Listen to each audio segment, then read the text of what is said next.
अभ्यर्थी मेरे पास भी युवा छात्र छात्राएं आई थी। जब मैं ऑफिस में थी कार्यालय समय में, वो आकर मुझसे मिले कि हमें छात्रवृत्ति नहीं मिल रही। और उसके साथ ही मैं तो यही कहूँगी कि एसटी, एससी और ओबीसी समुदाय को जो छात्रवृत्ति नहीं मिल पा रही है, उसको लेकर मैंने जो प्रश्न डाला था कि बीएड का मैं एक एग्जांपल दूंगी। बीएड को लेकर मैंने प्रश्न डाला था, उसमें तो जो है राज्य सरकार को पूरा 100% देना है। जो एसटी समुदाय को जो छात्रवृत्ति देनी है, वो पूरा 100% उसका अंशदान है, वो पूरा राज्य सरकार को वहन करना है। तो इसमें क्यों देरी हो रही है? तो राज्य सरकार को ये बताना चाहिए ना। ये हर चीज केंद्र पर थोप देना, मतलब इसका मतलब ये नहीं है कि हर चीज आप अगर दिल्ली पर थोप देंगे तो राज्य की जिम्मेदारी कम नहीं हो जाएगी या खत्म नहीं हो जाएगी। आपको सामने आकर युवा को बताना होगा कि आप परीक्षा क्यों नहीं ले रहे हैं। नियमित रूप से जो परीक्षाएं लेनी चाहिए, वो परीक्षा क्यों बाधित हो रही हैं? क्यों आप उस जिम्मेदारी को निभा नहीं रहे? बात करते हैं पेट्रोल गैस की, आपको तो शर्म आनी चाहिए जिस प्रकार से आप यहाँ पे प्रदर्शन कर रहे हैं, हमारे देश की जनता को गुमराह करने का काम कर रहे हैं। आप कह रहे हैं कि पेट्रोल गैस नहीं मिल रहा है, आपके समय में युद्ध नहीं हुआ था। इनको थोड़ा भी सामान्य ज्ञान नहीं है कि जब देश में पूरे इसमें युद्ध होता है तो पूरे देश में ऐसी समस्या आती है। सभी देश को उस चीजों समस्याओं से गुजरना पड़ता है, लेकिन भारत ने वो तैयारी करके रखी हुई है। इनको तो शर्म आना चाहिए कि इन्हें सभी चीजें जानकारी होने के बावजूद इन्होंने अभी तक 450 रुपए गैस सिलेंडर जो देने का वादा किया था, उसे दे नहीं पा रहे। आज ये प्रश्न करेंगे मोदी सरकार पे। आज ये बोल रहे हैं कि पेट्रोल डीजल बढ़ गया है, इतने की बढ़ोतरी हो गई है। आप देखिए सभी देशों में बढ़ोतरी हुई है, लेकिन भारत में नहीं हुई। क्यों? आपकी जो ये सड़कों में जो आपने नई गाड़ियां मंगवाई है, वो गाड़ियां जब से आई है मैं देख रही हूँ बोए बोए बोए बोए बिना किसी वजह से सड़कों पर घुमाई जा रही, प्रचार किया जा रहा है, तब इनका पेट्रोल बर्बाद नहीं हो रहा।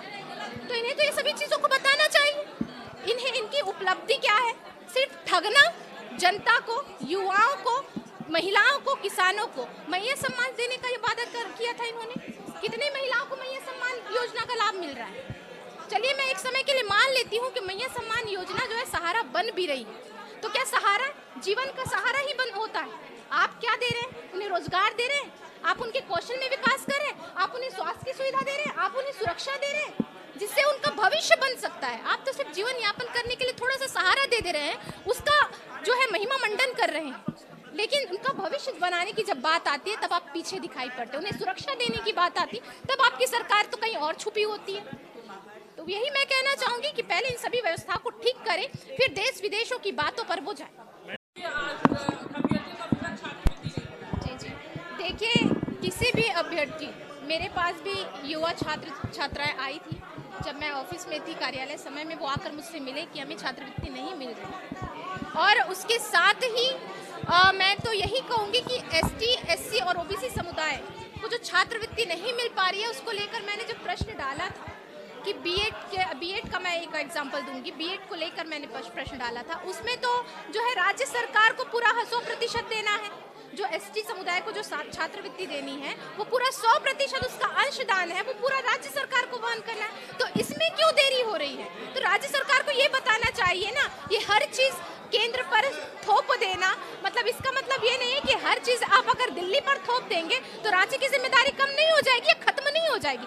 आपको सामने आकर युवा को बताना होगा कि आप परीक्षा क्यों नहीं ले रहे हैं। नियमित रूप से जो परीक्षाएं लेनी चाहिए, वो परीक्षा क्यों बाधित हो रही है? क्यों आप उस जिम्मेदारी को निभा नहीं रहे? बात करते हैं पेट्रोल गैस की, आपको तो शर्म आनी चाहिए जिस प्रकार से आप यहाँ पे प्रदर्शन कर रहे हैं, हमारे देश की जनता को गुमराह करने का काम कर रहे हैं। आप कह रहे हैं कि पेट्रोल गैस नहीं मिल रहा है, आपके समय में युद्ध नहीं हुआ था। इनको थोड़ा भी सामान्य ज्ञान नहीं है कि जब देश में पूरे इसमें युद्ध होता है तो पूरे देश में ऐसी समस्या आती है। सभी देश को उस चीजों समस्याओं से गुजरना पड़ता है, लेकिन भारत ने वो तैयारी करके रखी हुई है।